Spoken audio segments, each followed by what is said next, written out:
26 जनवरी 1950 की वो सच्ची कहानी जो अक्सर इतिहास की किताबों से छूट जाती है। 26 जनवरी 1950 की सुबह भारत के लिए सिर्फ एक तारीख नहीं थी, यह एक अधूरा सपना पूरा होने की सुबह थी। लेकिन इस ऐतिहासिक दिन का सबसे बड़ी कहानी दिल्ली की सड़कों या परेड ग्राउंड पर नहीं, बल्कि एक कमरे के भीतर एक संविधान के आत्मा के रूप में लिखी जा रही थी।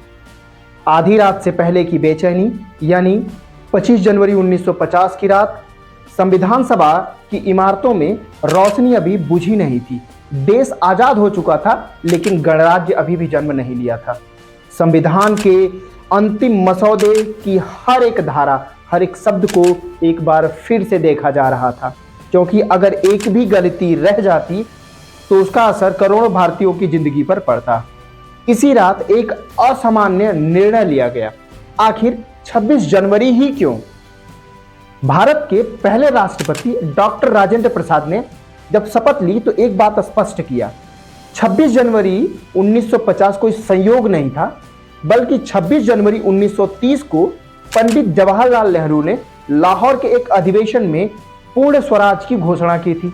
और ठीक जो 20 साल पहले जिस आजादी का संकल्प लिया गया था, उसी तारीख को उसे संविधान के जरिए अस्थायी रूप से पूर्ण रूप दे दिया गया।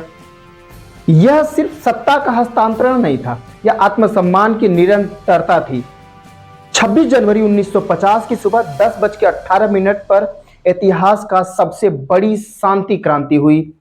कोई तोप नहीं चली, कोई युद्ध नहीं हुआ, कोई खून नहीं बहा, लेकिन उस क्षण दुनिया का सबसे बड़ा लोकतंत्र भारत के रूप में जन्म लिया।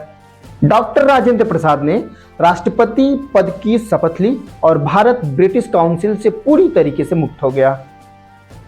उस दिन संविधान को भगवान या राजा के नाम पे नहीं, बल्कि सिर्फ एक वाक्य से शुरू किया गया, और वो वाक्य था, हम भारत के लोग।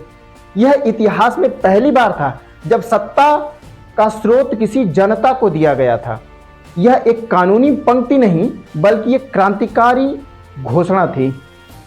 26 जनवरी की जो असली विरासत है वो है कि आज़ादी सिर्फ लड़कर नहीं मिलती, उसे संविधान के जरिए सुरक्षित करना भी पड़ता है।